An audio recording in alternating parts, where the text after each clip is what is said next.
Ryan here, Janelle behind the camera. Went out to a place called Fox Lake Farms. We've been there, I don't know, been going there for like 2 years. Every time he gets, so it's a game ranch. It's got elk, big giant deer. You'll see some of that in the video. So every time he gets coyotes on camera, he calls us and we come out and try to take care of them for him. And I don't know how many we've gotten there now, but 4, 5? Yeah, 4 or 5. And we got another one tonight. But this is our 3rd time out trying to get this dog.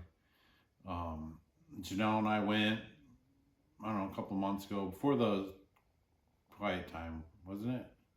No, it was. We had to get all that permission. Oh, that's right. It was just after the quiet time. That's right, yep.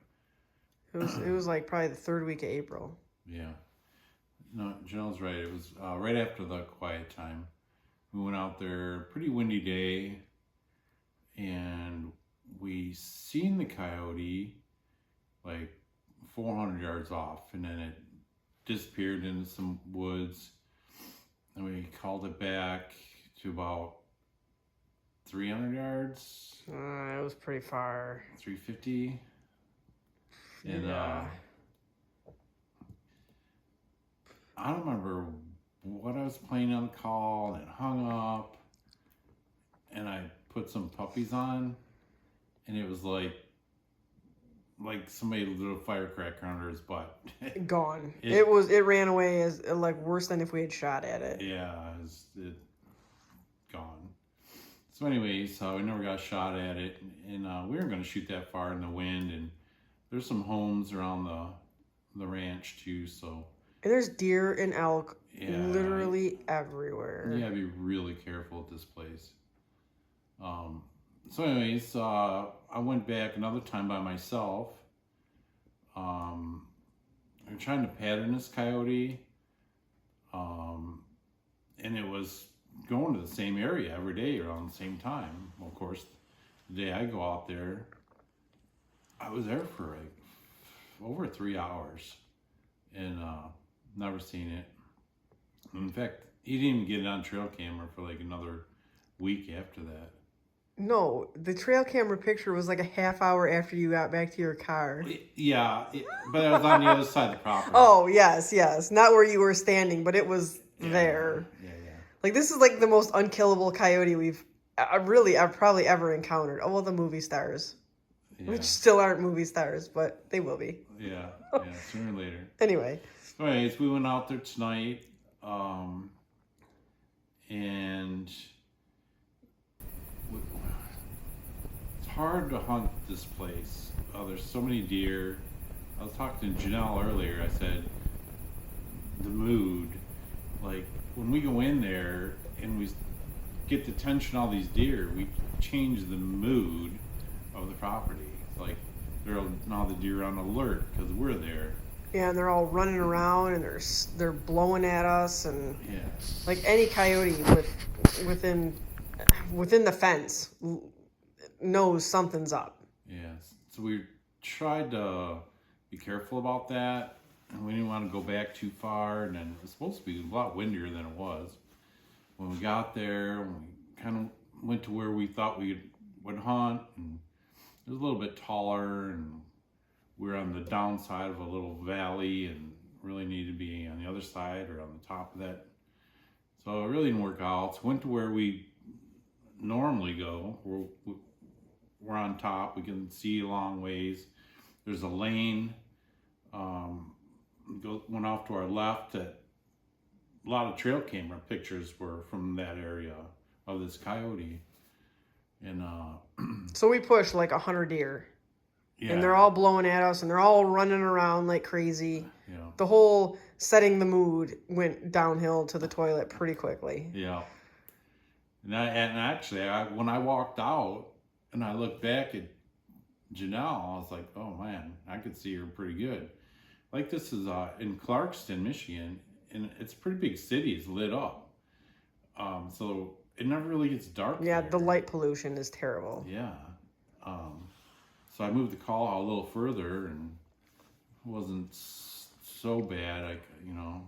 It is what it is. So went up on the hill, waited a couple minutes. Started out with a couple of howls. Then, I don't know, waited 10 minutes. I put on a rabbit sound, and now we're on top of this hill, and we couldn't see down the lane. There's a bush sticking out. Yeah, and the lane kind of curves. Yeah. It's a little further back. And so we were worried about this coyote possibly just coming right up the lane, being on top of us before we could even see it.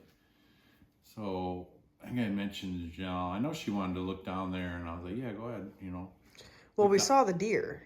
Yeah, all the deer were looking. All the deer all of a sudden got all keyed up and were looking hard to our left, which was down the lane. And Brian was like, hey, take a step out and look down that lane.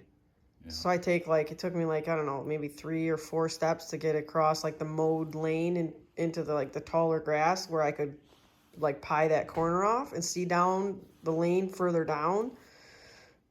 And sure enough, there was a coyote standing there. And I'm like, at first I thought it was a fawn because there were 3 fawns that were running around in that first melee of deer. And it was going straight away from me. And I was like, I don't know. And it just stood there. I couldn't tell. Well, then as soon as it moved, I was like, and then it turned broadside, and I could see the way its legs moved and its tail, and I was like, oh. So I run back over and I grab Brian. He was on the left side. I'm like, get your gun. I'm like, just take a couple steps out. And then. Yeah. So I did. Now I got a brand new setup.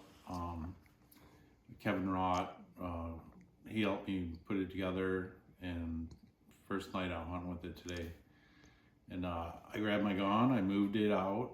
I just seen the coyote on top of the hill go around the backside of the hill. And I was like, dang it. So, and I said, I'm standing behind him. I'm like, is this the most unkillable coyote we've ever encountered? Yeah. So then he changed the sound back. Yeah, before I moved, I had put it, well, we've seen the deer looking over that way. I think it was as I was checking is when you changed the sound. Yeah, I put on a different rabbit sound.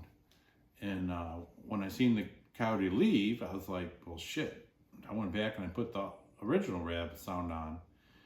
And then we're looking for it. And then Janelle was like, right here to the right. It didn't come back on the lane. It walked out into the field. There's a couple really big swales that even when the deer would leave, you couldn't even see the deer. Yeah. So it came out from behind them. It was kind of going away from us. And then it kind of got, I don't know, maybe 50 yards out into the field, and must have heard the sound. I think the whole time it was trying to, once it decided it liked that rabbit, it was trying to get downwind. 100% that's what it was doing. But all of a sudden it turned and just started coming straight to the collar. Yeah, right to the collar. And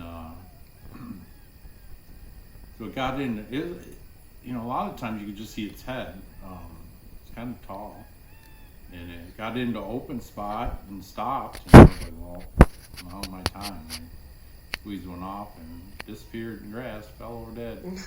I'm standing straight behind him. I didn't even want to move. Like I said, I knew he had said it was easy to see us when he went out and took the collar out, so I didn't want to move. I literally was just looking over it'd be his left shoulder when he shot.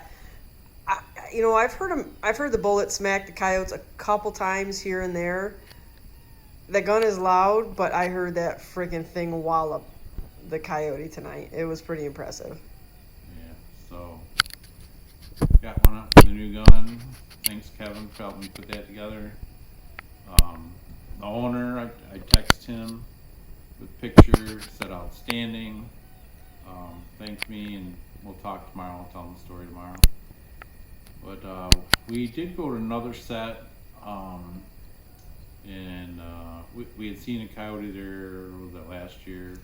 Didn't get a shot at it. Wish we could have gone there during the quiet time because they called me 3 different times during the quiet time asking us to come over.